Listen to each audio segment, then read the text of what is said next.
También los que posteriormente van a vernos de manera digital en la plataforma de YouTube. Si bien para este primer momento vamos a ponernos de pie y ponernos en manos de nuestro Señor con un canto.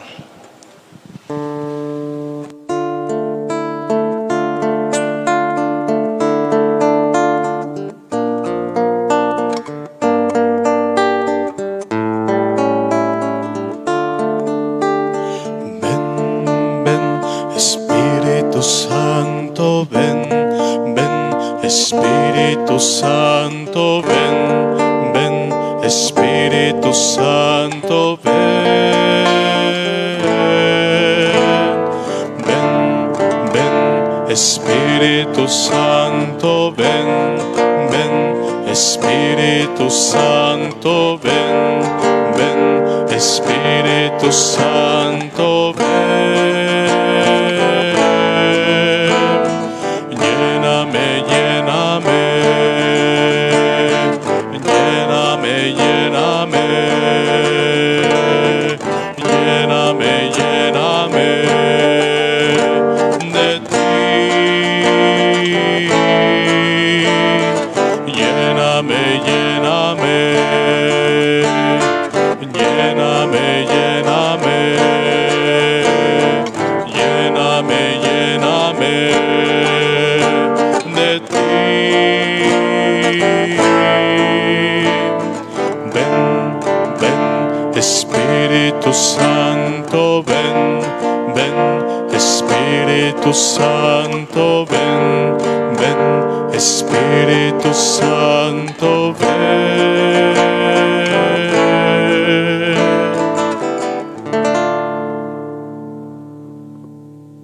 Te pedimos, Señor, que en esta tarde te hagas presente en medio de nosotros y que aprendamos juntos, aprendamos a partir de nuestra experiencia de fe, que tengamos un corazón humilde y entendido para tratar de comprender lo que tú nos quieres dar, a conocer de ti.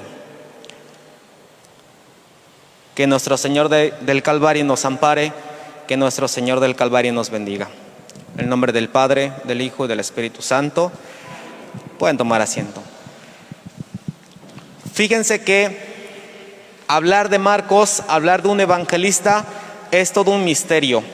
Y permítanme esta expresión, porque a veces el estudiar la Biblia no es de manera muy igual a como lo dice la palabra.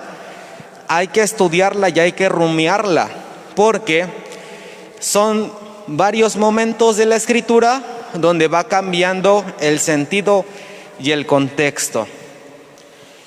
Y Marcos no es la excepción. Cuando preparaba el tema, me daba mucha emoción saber de Marcos. En el paso de cómo Jesús va predicando, también los apóstoles van haciendo suyos algunos ademanes, algunas frases del mismo Jesús. Estoy leyendo un librito que se llama ¿Cómo no amarte? Son cartas, bueno, es una novela, son cartas de María Magdalena que se las quería enviar a Jesús, pero nunca se las dio por pena, sino que se las da a María, a su mamá. Es de Pedro Lamet, es un libro muy pequeño que les recomiendo que lo lean. Pero a mí me movía mucho este libro porque María Magdalena me presenta a un Jesús muy hombre, muy persona, con algunos ademanes de expresión de cariño.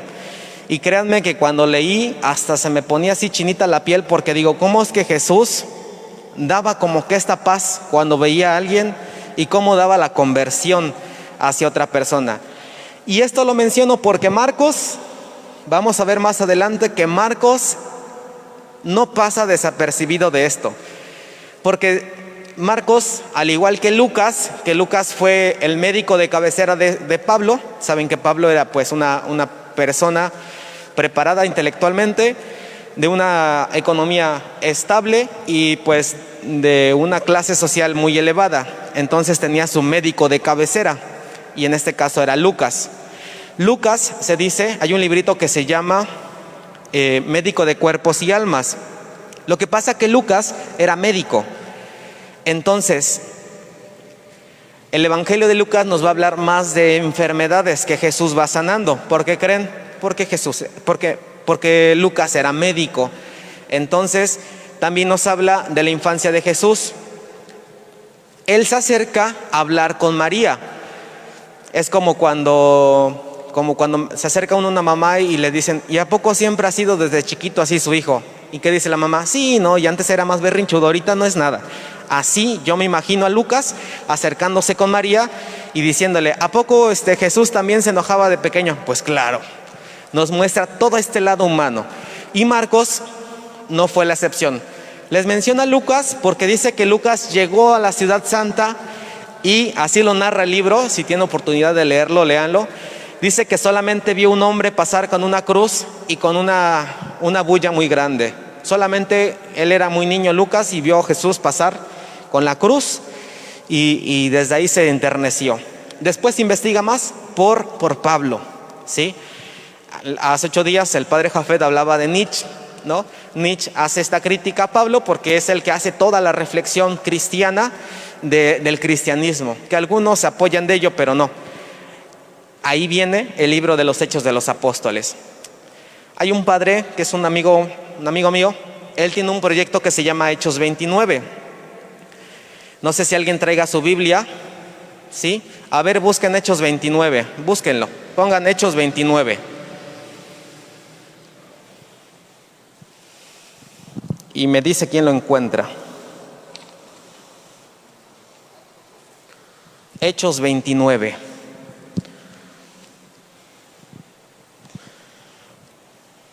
¿No? ¿Sí? ¿Alguien? ¿Nadie?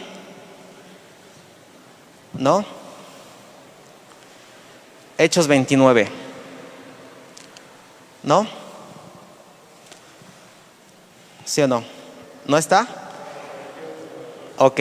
Dice el padre, dice, yo le puse este proyecto Hechos 29, porque Hechos de los Apóstoles es todo lo que hicieron los apóstoles después de que Jesús muere. Y Hechos 29, somos tú y yo que seguimos escribiendo Hechos de los Apóstoles. Ustedes y yo somos Hechos 29. Nosotros somos fieles creyentes que Jesús resucita y que Jesús vive por ustedes y por mí. Jesús viene a darnos una revolución de amor. Y Él dice, ¿qué chiste tiene amar a los que ya amamos? No, ama a tus enemigos, ama a tu tía la chismosa. Ahí está la labor de nuestra santidad. Con ello, Marcos es un escuchador. ¿Cuál es la diferencia entre escuchar y oír? ¿Cuál es?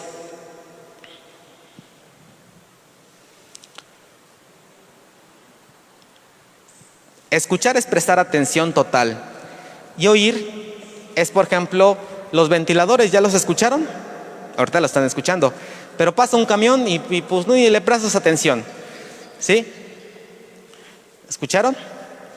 Puedes oír, pero el escuchar es distinto. Es como cuando la mamá se enoja y le dice al hijo, escúchame, te estoy diciendo que te acabes la comida. Se lo dice porque no estás prestando atención. Y me llama la atención de Marcos esto, escucha. Incluso en el Éxodo, Dios da el mandamiento, dice, escucha Israel. Primer paso para amar, porque Marcos es un loco enamorado de Jesús, porque aprendió a escuchar. Incluso un tip para cuando en el noviazgo, en la pareja, para amar, primer paso, escuchar. Porque si escuchas, vas a comprender. Y segundo tip que da Dios, amarás a Dios sobre todas las cosas y a tu prójimo como a ti mismo. La escucha es necesaria. Por eso Marcos va a ser un evangelio verdaderamente enriquecedor, en donde él, a través de que se escucha, se va a enamorar de Jesús. Ven que Jesús dice, dichosos los que creen sin haber visto. Marcos fue uno de ellos. Por eso ustedes y yo somos Hechos 29. Porque no hemos visto, no vimos a Jesús venir aquí a la tierra. Nuestra fe está puesta en la Eucaristía. ¿Sí? Por eso rezamos, por eso cuando vamos a un velorio decimos que Dios lo tenga en su santa gloria. Aunque no sabemos dónde está, pero nuestra fe, nuestra caridad y nuestra esperanza nos dice, está con Él. ¿Sí? Marcos, como les decía, ha llegado a la fe a través de la escucha. Él escucha, presta atención. Y adivinen de quién presta atención. Y aquí la verdad me dio una cachetada con guante blanco. De Pedro. Era su secretario de Pedro. Y Pedro estuvo con Jesús. Imagínense cuál fue el peso que tuvo Pedro cuando lo niega 3 veces a Jesús. ¿Cómo creen que se haya sentido? Mal. Cuando Jesús se aparece, le dice a Pedro, cuando resucita, se le aparece y le dice: Pedro, ¿me amas? Le dice 3 veces para remediar aquellas 3 veces que negó Pedro a Jesús. Tanto peso tenía, ¿sí? Pedro era un hombre muy acelerado, tanto en sus expresiones de fe y también para pelear para todo, ¿sí? Para todo era muy explosivo, salía mucho de sí, como que no había equilibrio en él, pero era una característica muy esencial. Yo a veces me identifico con Pedro, ¿sí? No sé ustedes, pero esta personalidad de Pedro, por ejemplo, cuando dice: Señor, ¿a quién iremos? Si tú tienes palabras de vida. Bien romántico Pedro, romantiquísimo, ¿sí? Tú tienes palabras de vida, Señor, ¿a quién iremos?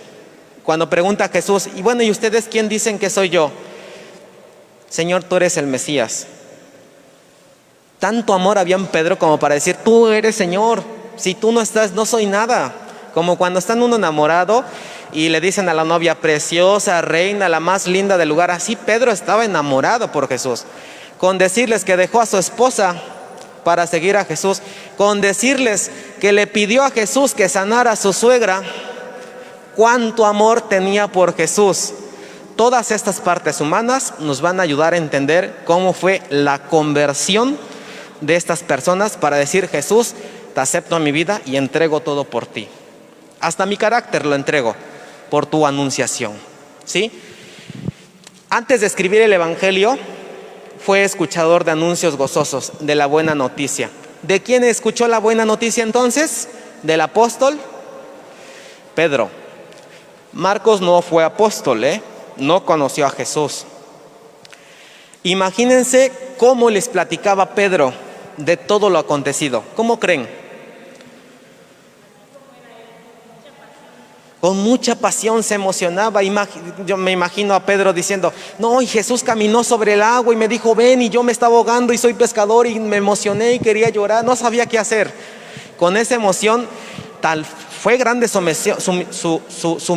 emoción, que convenció a Marcos, convenció a un no creyente. Acuérdense que el único evangelio que a veces las personas van a leer es nuestro testimonio. Es el único evangelio que a veces llegan a leer, porque luego dicen: uy, ¿tú qué vas a la iglesia? Mira cómo eres. Imagínate si no fuera uno a la iglesia. Tanto peso radica, ¿sí? Cuando a Jesús lo van a apresar, Pedro toma una espada y le corta la oreja a otra persona, a un soldado. No sé si ustedes han cortado el dedo, pero pues arde tantito, ¿no? Imagínense cómo sentí aquí. Y todavía Jesús se acerca y sana la oreja. Dice Pedro: a ver, el que mata espada muere espada. Así es que cálmate, esto tiene que pasar, ¿sí? Pedro no entendía muchas cosas, pero en esos arrebatos de la vida decía sí. Un consejo que da San Ignacio de Loyola en sus ejercicios espirituales es que cuando tomemos una decisión, es decir, que no estemos muy contentos o muy tristes o muy enojados o muy frustrados, que estemos equilibrados, que estemos en un punto neutro para tomar una decisión. Marcos supo discernir esto, porque a través de la escucha él da su paso a la conversión. Es como cuando escuchamos las historias de nuestros abuelos, que son interminables. No sé si conozcan a don Marquitos, pero cuando viene don Marquitos y platicamos, me llevo toda la tarde, porque me tiene que platicar bastante del Calvario y sabe muchísimo, es sabio el hombre. Así las personas mayores, los abuelitos: platícame cuando eran, no sé, estaba el tren. Nos llevamos las horas. Bien, ¿vamos bien hasta aquí? Una característica de Marcos es que es buen escuchador. a través de la escucha dada por Pedro, hace su conversión y comienza a escribir. Acuérdense que Pedro era pescador, no sabía leer y no sabía escribir, a diferencia de Pablo, que Pablo era un letrado. Cuando va a Atenas, se enfrenta con varios filósofos. Uno de los grupos de los filósofos eran los epícuros, los hedonistas, toda esta gente que era politeísta.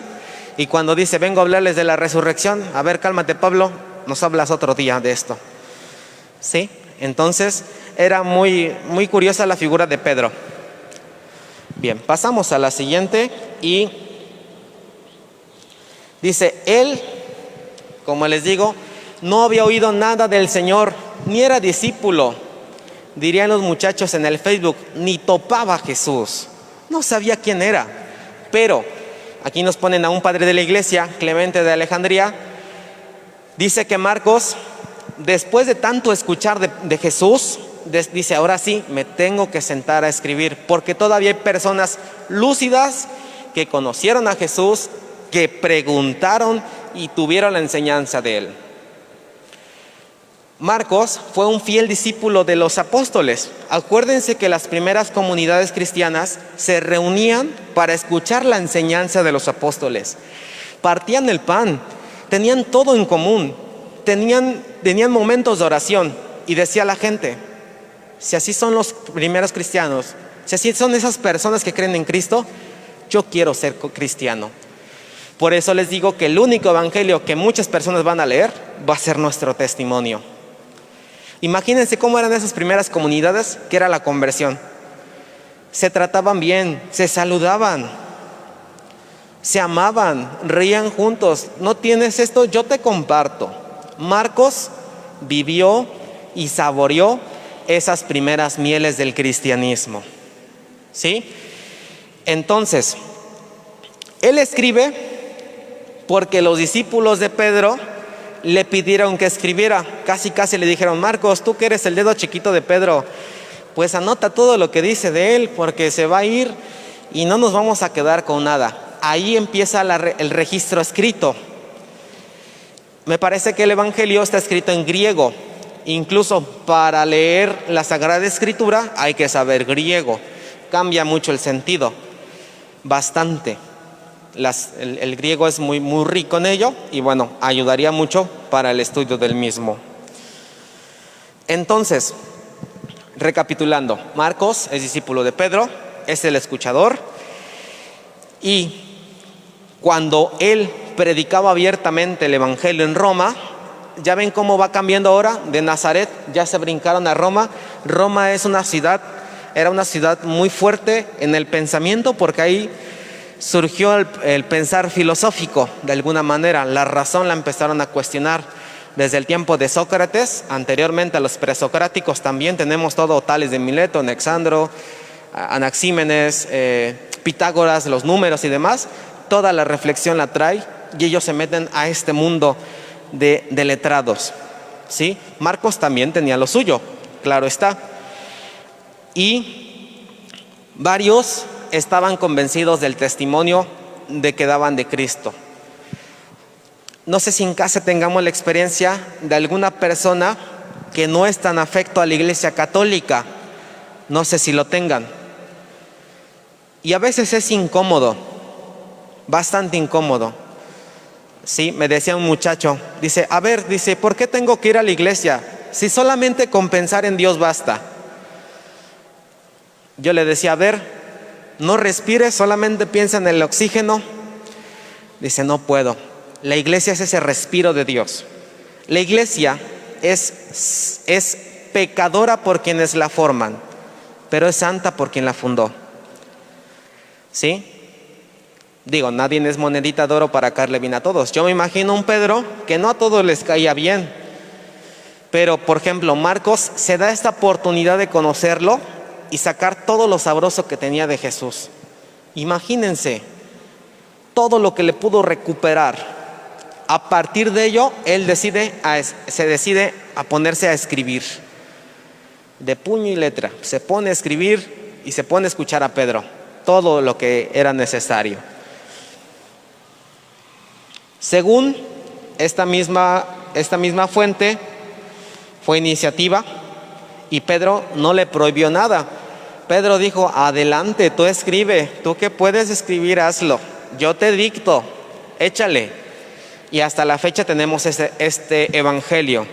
Sí, como les decía, Marcos no conoce personalmente a Jesús, solamente de oídas. Se enamoró de Jesús a oídas, creyó sin ver. Y nosotros, por ejemplo, cuando venimos a la Eucaristía, pareciera que somos sordos como a la voz que Dios nos da, porque a veces no llegamos a ver toda la riqueza que es la Eucaristía incompleto. No llegamos a sentir la presencia, porque a veces como que nos perdemos, como que nuestra mente está en otro lugar y el cuerpo está aquí. Pareciera, ven que luego los 15 años, a veces, perdón por la expresión, pero a veces solamente es por la fecha, vamos, ¿no? Y un padre, me acuerdo que le dijo al coro, dice, oigan, hay misa de cuerpo presente. Dice, sí, padre, porque el esquema cambia, ¿no? El de cantos. Y va entrando la quinceañera y el coro empieza, caminaré en presencia del Señor. Y ven a la quinceañera y le dicen al padre, padre, ¿no que era de cuerpo presente? Sí, dice, es que era de cuerpo presente. O sea, su cuerpo estaba aquí, pero su mente estaba en el baile, ¿no? ¿Cómo cambia esto? Yo también he estado de cuerpo presente. Y hay momentos que no comulgo porque hay que estar de manera activa, participativa y consciente de la Eucaristía. Esto lo digo porque Marcos se enamora y participa de la Eucaristía. Como se reunían para la fracción del pan, participa de estas primeras Eucaristías. Sabían que estaba ahí Jesús, que está Jesús. Ahora, Pedro narra cosas que tiene que predicar Marcos. Incluso al final dice, entre estas cosas sí había más, pero no nos alcanzaría el tiempo para escribirlas. O sea, de esas había otras extras, ¿no? Otras demás que nos faltaría tiempo para irlas escudriñando.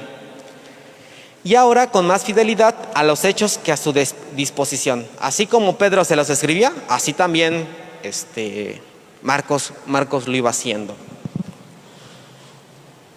Aunque algunos dicen que, ponen en duda algunos testimonios, en sentido de que el modo de escribir a veces lo exalta mucho, ¿sí?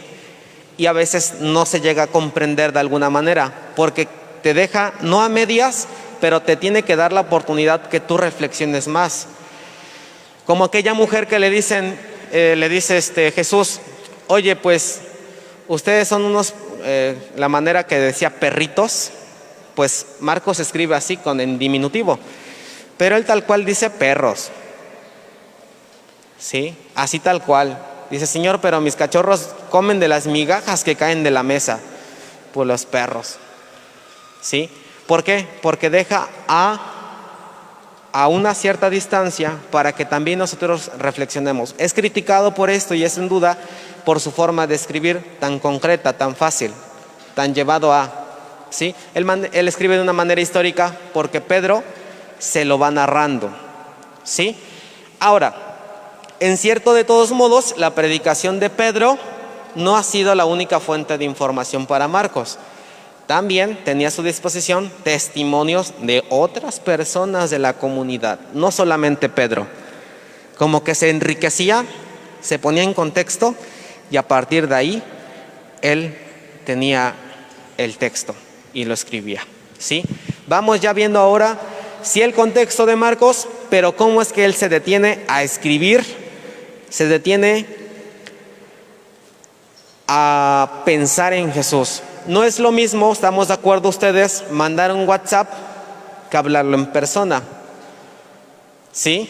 Porque en el WhatsApp tenemos que pensarlo bien cómo se tiene que decir para no provocar malas interpretaciones. Hasta ocupamos emojis y stickers, ¿no? Para dar a entender este mensaje. Imagínense cómo tuvo que ser la mente de Marcos para escribir el Evangelio, para escribir todos esos testimonios a papel y que fueran comprendidos de alguna manera sana. Imagínense cómo tuvo que ser su enamoramiento, su imaginación y esta inspiración del Espíritu Santo. Tuvo que ser muy fuerte, bastante fuerte para poder transmitir aquello que él ni siquiera él conocía.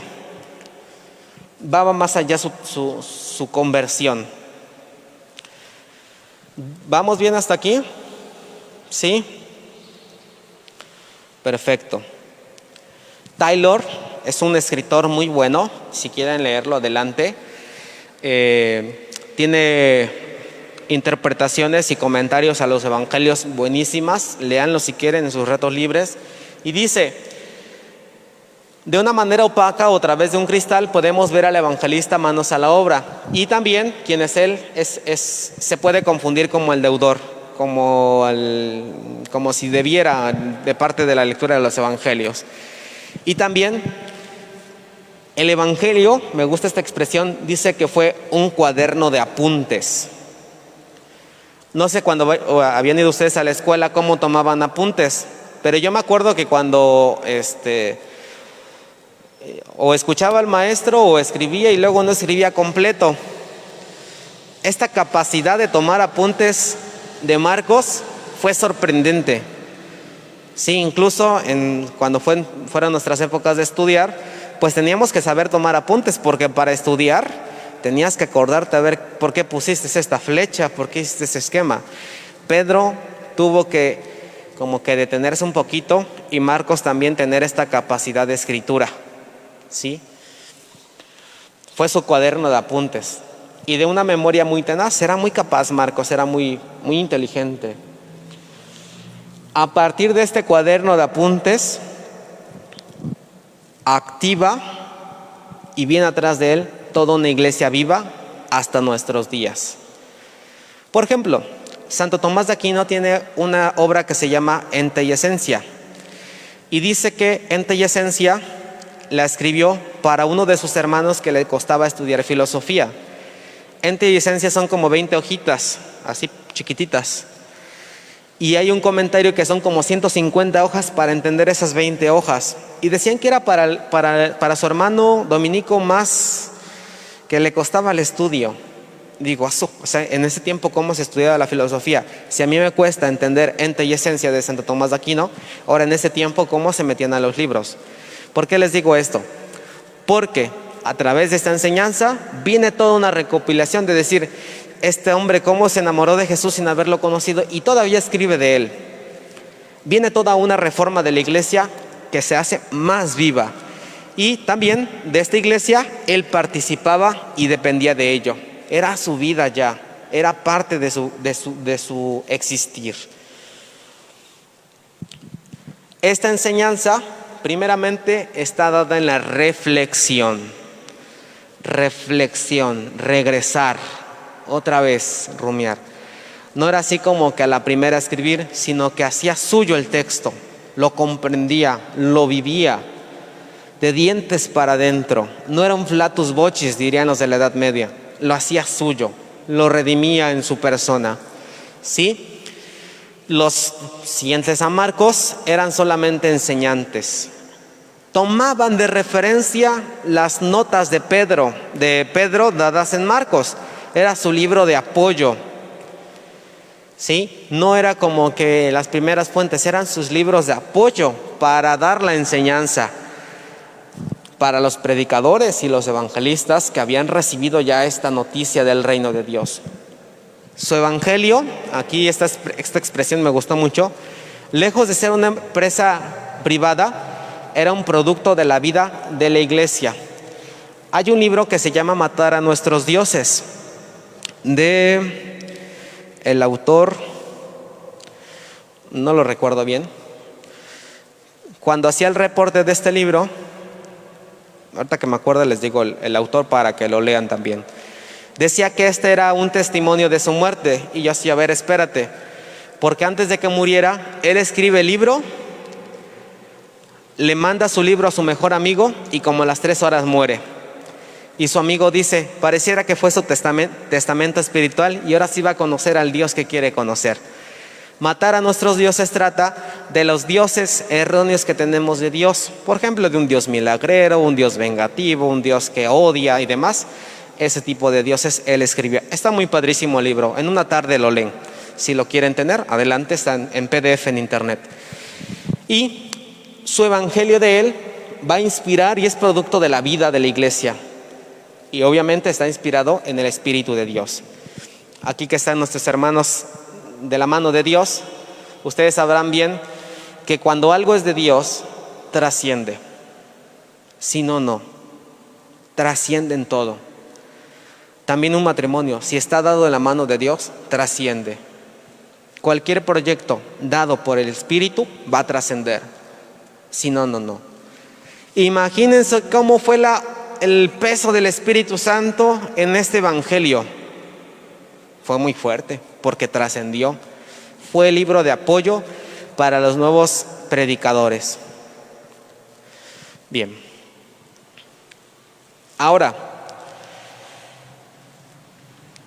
Marcos pareciera que es como el fundador de esta iglesia también, porque él escribe, ¿sí? Y escribe la experiencia de los primeros cristianos. Cuando se escriben los Hechos de los Apóstoles, se entiende que estaban los apóstoles, por supuesto, estaba Lucas, estaba Marcos, estaba Pablo, convencidos de que ya había muerto Jesús y todo lo que venía. Hay una película que se llama El Resucitado, está en Netflix. Y está muy interesante porque es el testimonio de un soldado. Si quieren, véanla en la tardecita, está muy buena. Y cómo da el testimonio de todo lo que pasaba. Sí murió Jesús, pero todo lo que sucedía alrededor. Porque él se encuentra con los apóstoles y ve a Jesús ahí cuando se aparece y todos bien contentos y le decían al soldado, pues si quieres mátanos, no te preocupes, mátanos, nos vas a hacer un favor porque vamos ya a ver a Dios, vamos a estar con Jesús. Y ese soldado se saca así como que de onda, dice, ¿cómo es posible que creen en él? Y voltea a ver y ya no estaba Jesús. Y empieza esta conversión del romano, de un soldado romano. Es interesante cómo los romanos también vienen en esta conversión. ¿Se acuerdan cuando Jesús estaba en el Calvario? Meten la lanza por el costado y sale agua y sangre. Y dice el soldado, verdaderamente ese es el Hijo de Dios. Esta conversión va más allá. El acontecimiento de Jesús en el mundo gira mucho. Cuando nosotros nos dejamos tocar por Cristo, hacemos la diferencia. Bastante. Incluso aquí hay personas que son de misa diaria. Yo los veo y veo su crecimiento de fe bastante bien. Marcado, muy marcado su crecimiento de fe. El cómo entienden que Jesús entra en su vida y lo que Jesús hace por mí. No sé si nos identifiquemos con Marcos, pero vamos escuchando diferencia que nosotros vemos a Jesús en el pan y en el vino, porque ahí se queda en nosotros. Es testigo creíble, no porque ha visto, sino porque ha oído. Y es lo que les decía, dichosos los que aún no viendo creen. ¿Sí? Como cuando platican una anécdota y cuando los papás eran jóvenes, ¿no? Y acuérdate, hijo, que tu mamá, cuando éramos novios y nos escapamos de la escuela y cuando nos brincamos la barda, se la atoró la falda en el barandal. Y los hijos, ay, papá, no te creemos nada, ¿no? Puede pasar este fenómeno, pero Marcos no. Fue fiel testigo de lo que le platicaron, de lo que él vivía. ¿Cómo se imaginan a Pedro platicar de Jesús? O sea, como decíamos al principio, emocionadísimo. Para convencer a otra persona, tenías que ser emocionadísimo. Como cuando estás en el parque y llegan los de Movistar y te dicen que te cambies a su compañía, pues tienen que estar muy convencidos de lo que dicen, ¿no? Para que te convenzan a ti. Así yo me imagino a Pedro convencidísimo. No con citas bíblicas, no con libros, sino con su vivo testimonio. Yo les decía a las damas del Rosario cuando les hablaba de dogma, les compartía. Le dije, yo no les voy a hablar de palabras muy elevadas porque yo no he estudiado teología. Les voy a hablar de mi experiencia con la Virgen.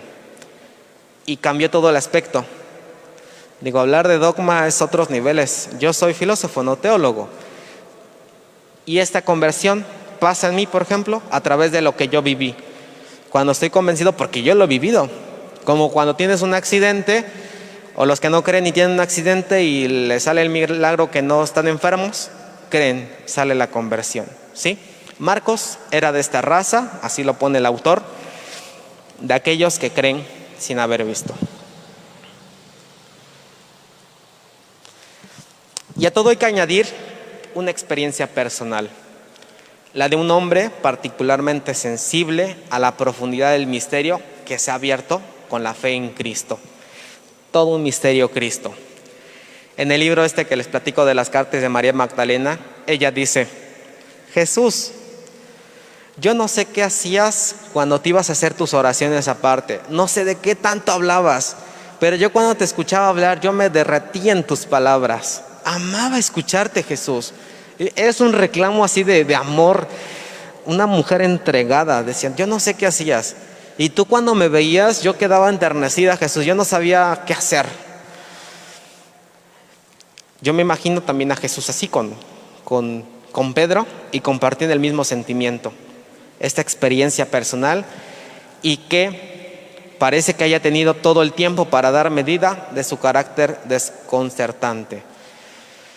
Porque, bueno, ahí con Pedro, pues le iba batallando un poquillo, ¿no?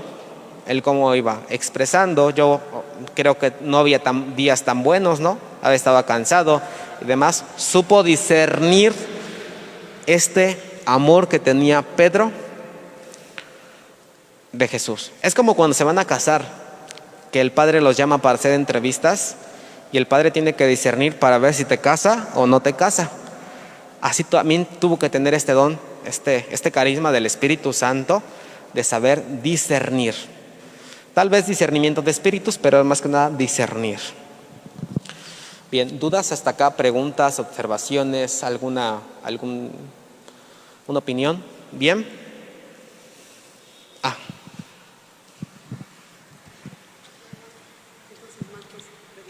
Entonces Marcos sí tuvo estudios, porque Pedro no, ¿verdad? No. A ver, aquí pregunta que si Marcos tuvo estudios. Claro que sí, porque sabía escribir en griego.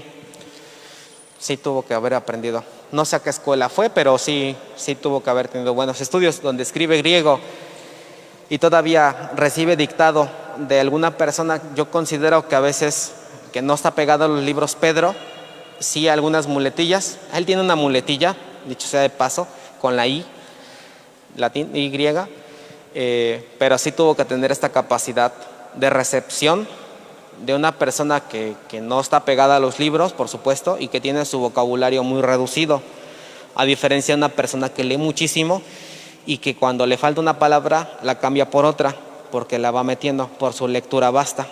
Yo creo que sí tuvo estudios Marcos, y bueno, escribió en griego. Yo pienso que también sabía latín y arameo, porque investigó de los otros también. Sí.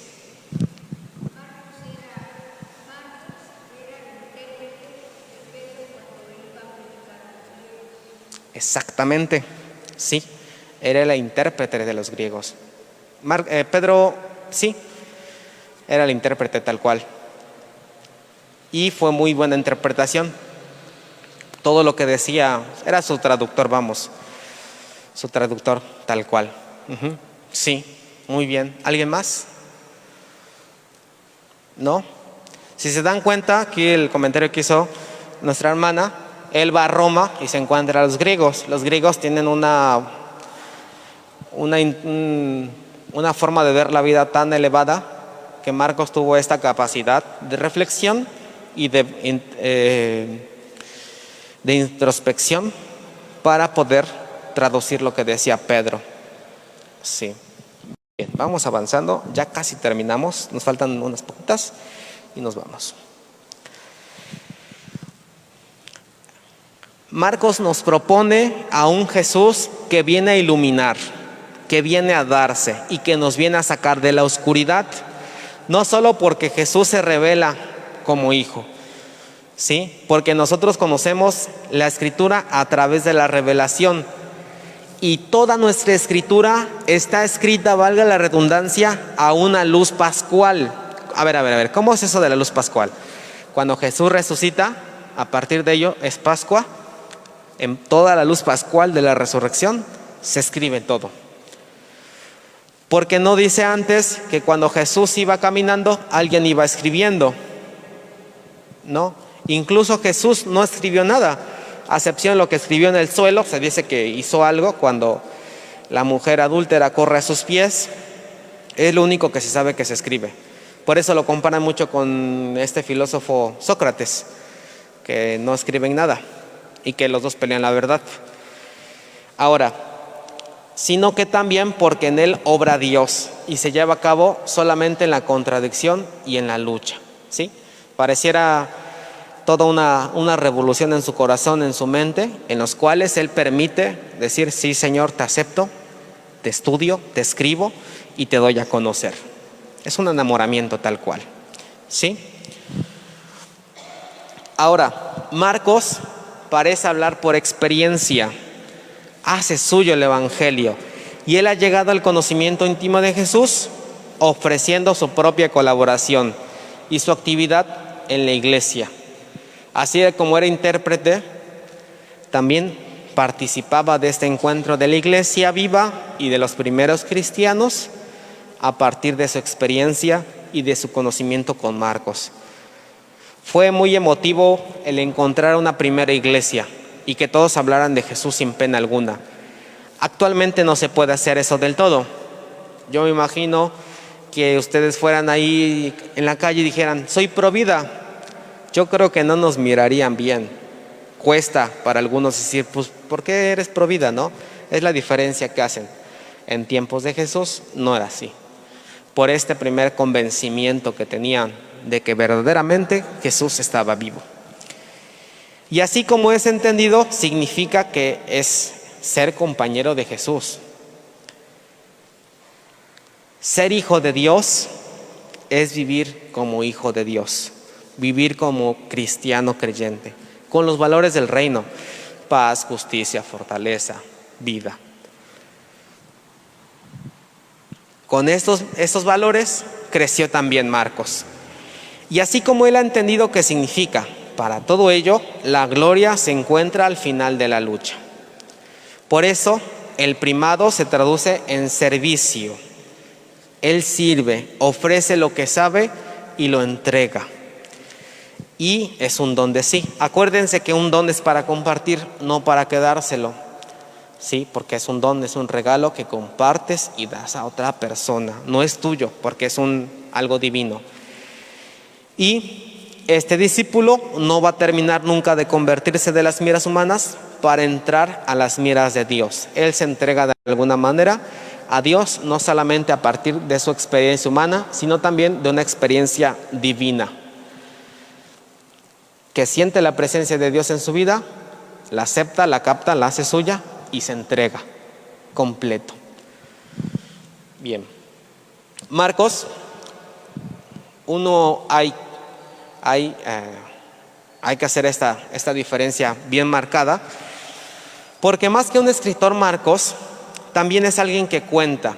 Y aquí es una observación que cuando se hace el exégesis, Marcos escribe de manera más de hechos. Es una teología fáctica, más de hechos, de lo que hace Jesús, de los movimientos, de que si movió el brazo, que se le dice: levántate, anda, ves. Jesús se levantó y caminó. Jesús dijo esto. Va más a los hechos. A diferencia de Lucas, que escribe de la infancia y también escribe de enfermedades, porque Lucas fue médico. Con estas cuestiones personales de los escritores biblistas, podemos entender qué es lo que rescatan de cada uno. ¿Sí? Ahora, no se expone, sino que es un desenvolvimiento de cada caso y nos lleva para eso a alimentar la fe a los oyentes. Su modo de escribir es muy histórico porque enfatiza muchos efectos en los cuales nos va atrapando y nos va dando, en donde vamos a ir variando en la interpretación. Porque les decía al principio, deja no a mitad, pero sí para que sea tuya la historia. lo que va narrando de Jesús. Entonces, revela muchas veces que Jesús enseñaba sin preocuparse, no que si entendiese la gente, no, pero dejaba a la gente con más. Quiero saber más de ti, Jesús. María Magdalena, ahí en la novela que les cuento, le reclama y le dice, es que tú nos contabas las cosas tan bellas con cuentitos, que incluso los apóstoles no le entendían a veces del todo, y le decían, Jesús, ¿qué trataba esta parábola? Los llamaba aparte y les explicaba las parábolas. Porque cuando Jesús habla, Él se adecua al contexto. Es decir, si Jesús hablaba a los de la ganadería, la ganadería de animales, tal cual, lo entendemos en el Evangelio cuando dice, el Evangelio pasado decía, yo soy el buen pastor. ¿A qué público creen que le hablaba? A ganaderos, a los que tenían ovejas.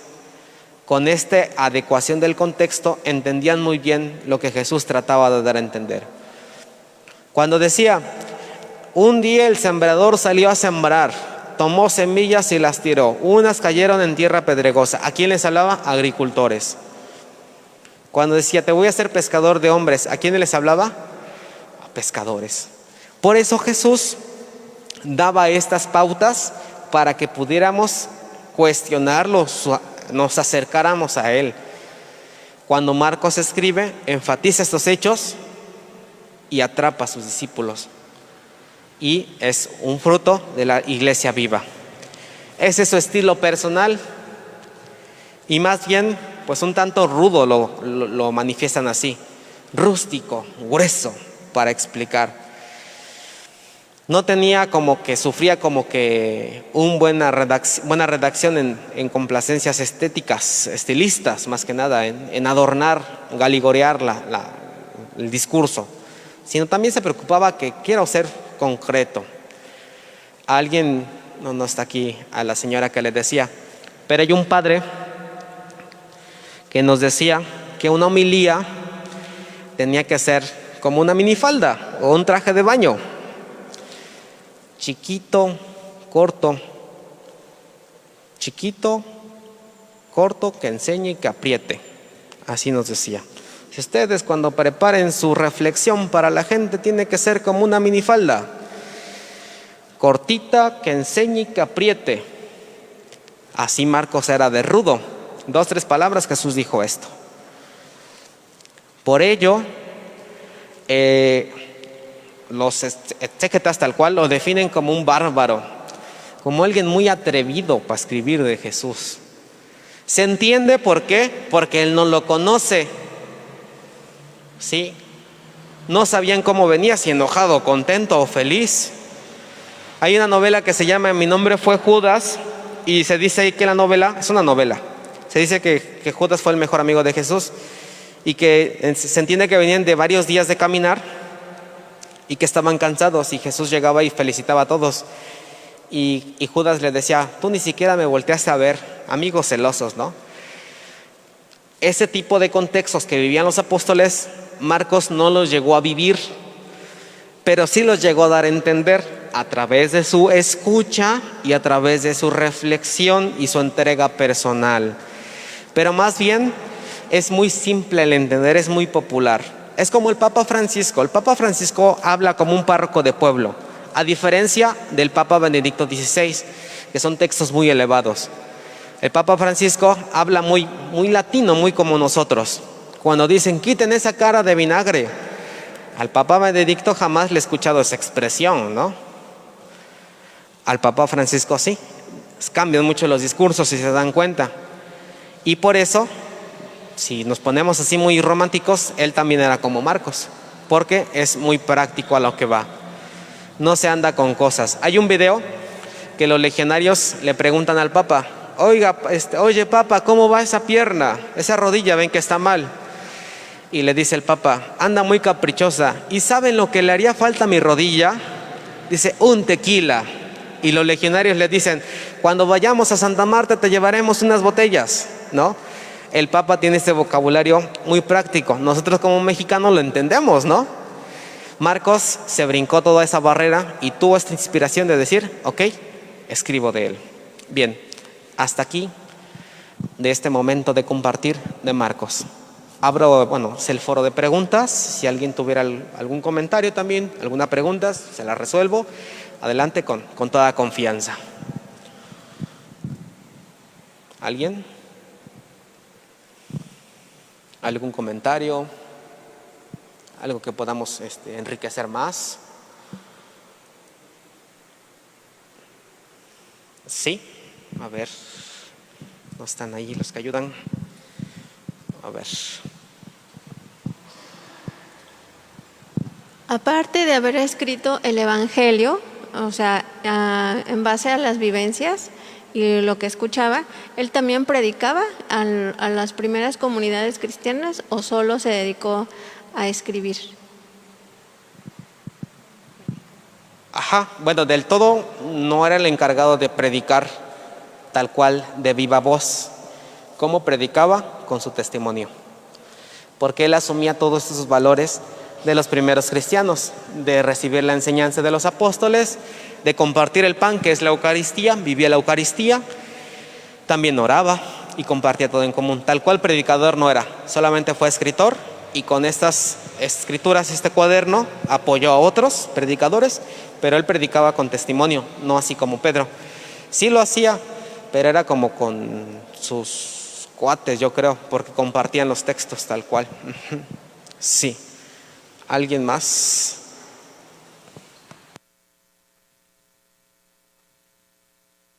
¿Alguien más? ¿No? ¿Seguros? Bueno, el padre Jafet, se ausentó. Algunos creo que pensaron que él iba a dar. Yo también pensé lo mismo. No se preocupen. Me dijo que lo apoyara, tal cual, pues él es el máster en este campo. Él es teólogo y filósofo de los mejores de la diócesis. Y lo que compartimos es fe, compartimos es vida, tal cual. Bien. Y seamos como Marcos, buenos escuchadores. Les invito a que nos pongamos de pie y cerremos este momento de estudio. En el nombre del Padre, del Hijo y del Espíritu Santo. Amén.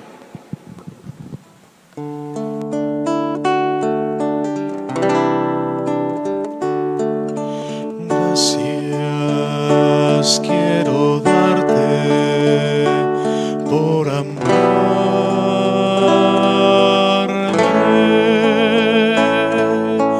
Gracias quiero darte yo a ti,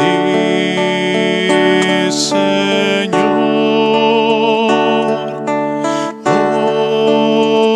Hoy soy feliz porque te conocí. Gracias por amarme a mí también. Yo quiero ser, Señor amado, como el barro en manos del alfarero. Toma mi vida, hazla de nuevo. Yo quiero ser un vaso nuevo.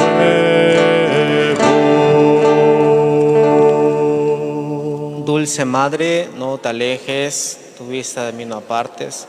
Ven conmigo a todas partes y nunca solo nos dejes. Ya que nos proteges tanto como verdadera Madre, haz que nos bendiga el Padre, al Hijo y al Espíritu Santo. Amén. Ave María Purísima. Que tengan una buena noche todos.